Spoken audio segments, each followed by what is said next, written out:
ఒకటి నువ్వు నూరుతున్నప్పుడు, బయట తోటి చెమట నువ్వు తుడుచుకున్నప్పుడు,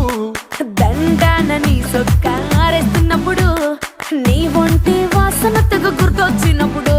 రెండు చేతులెత్తి జుట్టు ముడిసినప్పుడు, జండు కత్తుకొని పడుకున్నప్పుడు, అలసిపోయి నువ్వు ఆవలించినప్పుడు, వచ్చుండై ఫీలింగ్స్ వచ్చి వచ్చి చంపేస్తు